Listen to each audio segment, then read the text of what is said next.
आज जनता खबर में आप सभी का हार्दिक स्वागत, वंदन, अभिनंदन है।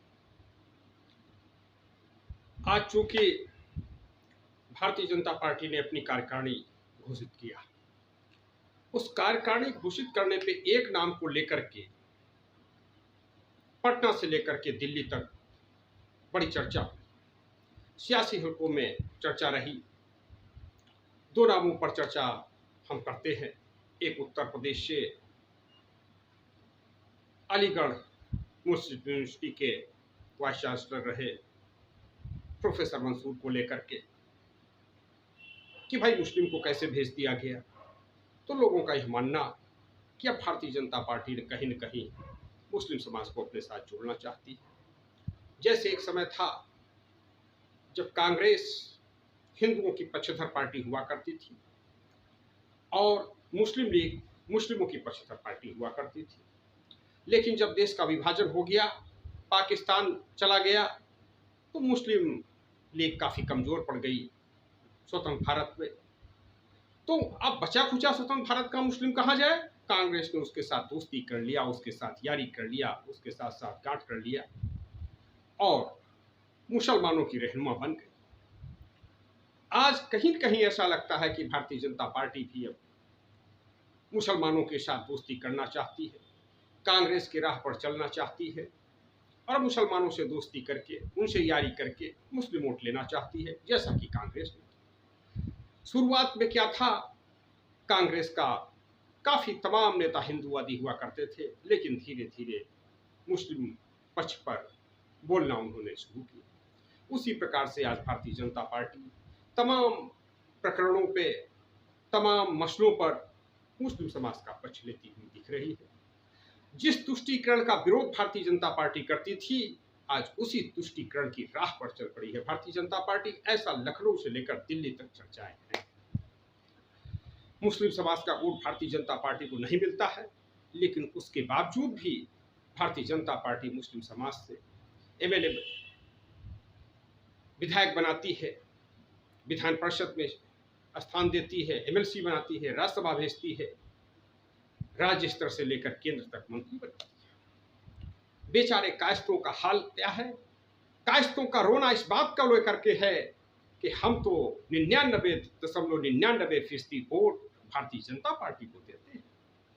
कभी कायस्थ समाज का कहना है कि हम कांग्रेस को वोट दिया करते थे तो कांग्रेस की सरकार बना करती थी, और जब से कायस्थ समाज ने भारतीय जनता पार्टी को वोट देना शुरू किया, तब से भारतीय जनता पार्टी की सरकार बनना शुरू हो गई।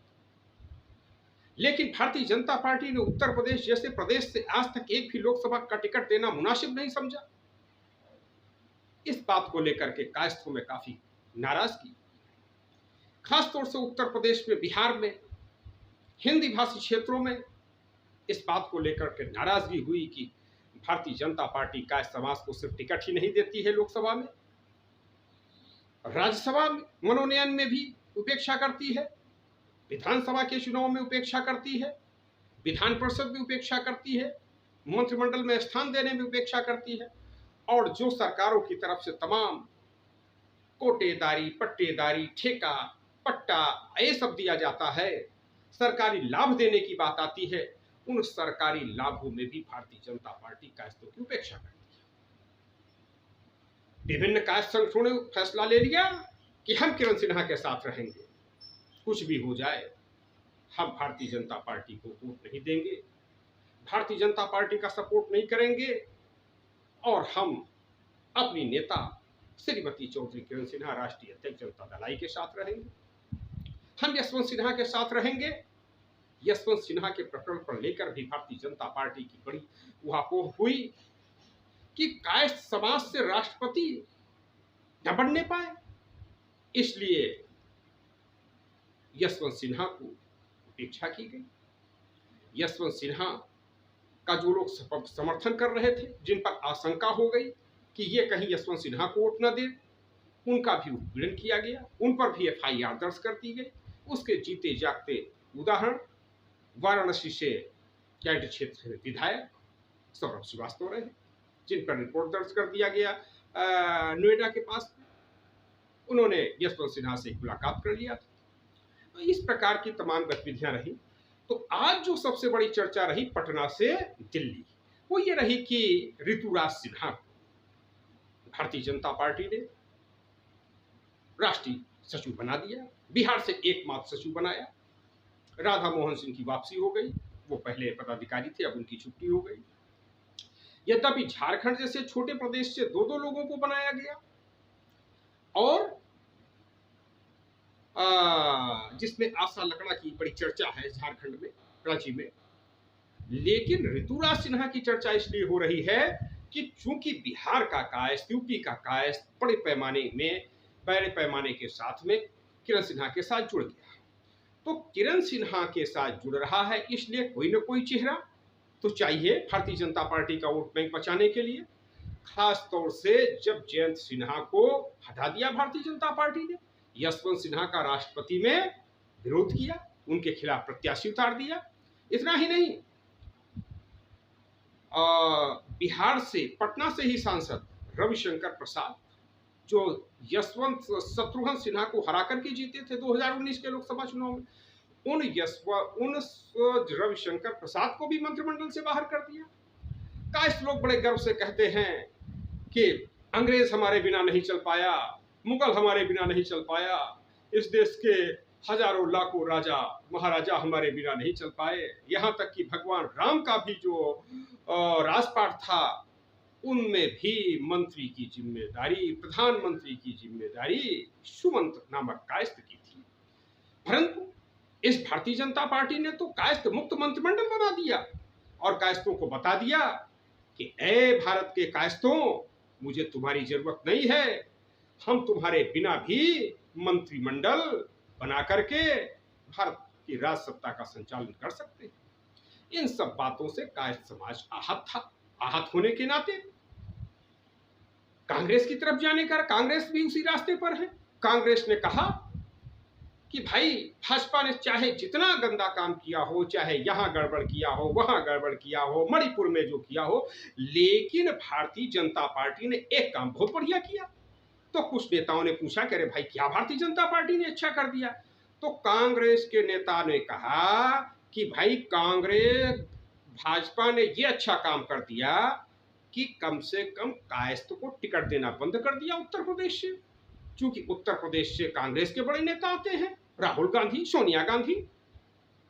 तो राहुल गांधी, सोनिया गांधी को कितना पता है, परंतु नेताजी सुभाष चंद्र बोस की गुमशुदगी और कांग्रेस की नीति, लाल बहादुर शास्त्री की ताशकंद में विवादास्पद मृत्यु, कुछ लोग हत्या भी कहते हैं, और कांग्रेस की उस समय की परिस्थिति, श्रीमती इंदिरा गांधी की उपस्थिति, ये सब तमाम बातें कायस्थों के, इन सब बातों से कायस्थ समाज आहत होता रहा है। नेताजी सुभाष चंद्र बोस की गुमशुदगी को लेकर के और लाल बहादुर शास्त्री की रहस्यमयी मृत्यु को लेकर के सुनील शास्त्री ने भी कहा कि अक्सर कहते रहते हैं, बताते रहते हैं कि जब लाल बहादुर शास्त्री जी का डेड बॉडी आया तो पोस्टमार्टम तक नहीं हुआ, उनके चेहरे पर नीले निशान थे। इन सब बातों से आहत कायस्थ समाज जनता दल आई की राष्ट्रीय अध्यक्ष श्रीमती चौधरी किरण सिन्हा के साथ खड़ा हो रहा है।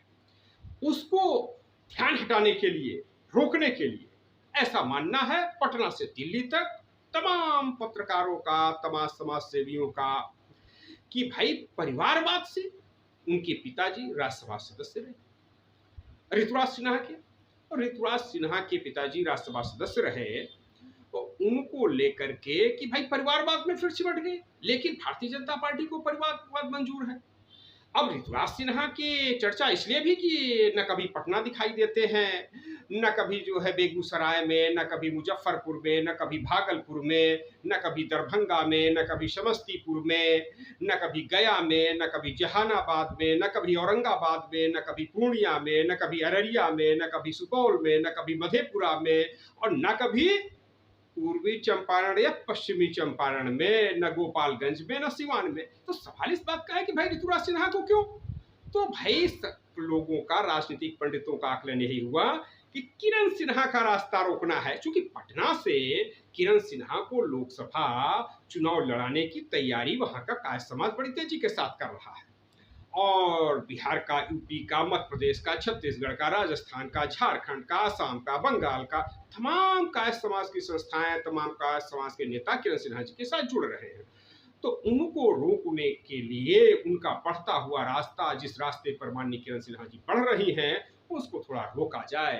कायस्थों को ये बताया जाए कि देखो भाई, हमने बिहार से केवल एकमात्र कैंडिडेट को बनाया है और वह भी कायस्थ है। ये दीगर बात है कि बिहार में नहीं निकलता है, बिहार में नहीं आता जाता है। पूंजीपति आर के सिन्हा के बेटे हैं ऋतुराज सिन्हा, लेकिन हमने कायस्थ को बना दिया है। तो कायस्थों को समझाने के लिए भारतीय जनता पार्टी ने ऋतुराज सिन्हा को बना दिया है। लेकिन अब ऋतुराज सिन्हा राष्ट्रीय सचिव हैं और माननीय श्रीमती चौधरी किरण सिन्हा राष्ट्रीय अध्यक्ष, जनता दल आई, इंद्र कुमार गुजराल, और जो Indian national democratic Republican alliance, उसने कहा किरण सिन्हा 2024 में प्रधानमंत्री का चेहरा होंगी। राष्ट्रपति के लिए यशवंत सिन्हा और प्रधानमंत्री के लिए किरण सिन्हा। तो किरण सिन्हा राष्ट्रपति का चेहरा होंगी, ये Indian national democratic Republican alliance ने डिक्लेयर कर दिया, घोषित कर दिया। और इतना ही नहीं, केडीए माने केडीए एक सामाजिक समग्र समीकरण, कायस्थ, अति पिछड़ा, दलित, अल्पसंख्यक, ये सामाजिक समग्र समीकरण है। और उसमें तमाम कायस्थ समाज के संगठन, तमाम अति पिछड़े वर्ग के संगठन, तमाम दलित समाज के संगठन, तमाम अल्पसंख्यक समाज के संगठन, तमाम किसानों मजदूरों के संगठन शामिल हैं। वो माननीय किरण सिन्हा जी को भारत का प्रधानमंत्री देखना चाहते हैं, मान करके चल रहे हैं। तो किरण सिन्हा जी राष्ट्रीय अध्यक्ष, 2024 में प्रधानमंत्री का चेहरा, और लखनऊ और पटना जैसे लोकसभा क्षेत्रों से चुनाव लड़ने की तैयारी चल रही है। हर बूथ पर काम चल रहा है, हर पोलिंग स्टेशन पे काम चल रहा है, हर विधानसभा क्षेत्र में, वो चाहे पटना का हो चाहे लखनऊ का हो, सब में काम हो रहा है। तो चाहे वो पटना का दीघा हो, कुम्हरार हो, तो जहाँ पर पूरी तरीके से काम चल रहा है, लखनऊ का चाहे वो पूर्वी विधानसभा क्षेत्र हो, पश्चिमी हो, उत्तरी हो, कैंट हो, सब में काम चल रहा है। तो उन सबको देख करके भारतीय जनता पार्टी घबरा गई। भारतीय जनता पार्टी किरण सिन्हा के बढ़ते हुए जनाधार से खौफ में है। और किरण सिन्हा को तो अन्य तमाम लोगों का भी समर्थन मिल रहा है, अनुसूचित जाति, जनजाति, अल्पसंख्यक वर्ग, अन्य पिछड़ा वर्ग। तो इस प्रकार से भारतीय जनता पार्टी ने कहीं न कहीं ये सोच करके कि भाई किरण सिन्हा के साथ जो समाज जा रहा है उसको रोका जाए, भाजपा में ही बनाए रखा जाए, और उसको बताने के लिए कि देखो हमने जो है ऋतुराज सिन्हा को बना दिया है, अब आप लोग किरण सिन्हा के साथ न जाइए, ऐसा लग रहा है। ऐसी चर्चाएं चल रही है पटना से दिल्ली तक। तो आप सब देखते रहिए जनता खबर, और खूब लाइक कीजिए, कमेंट कीजिए, शेयर कीजिए।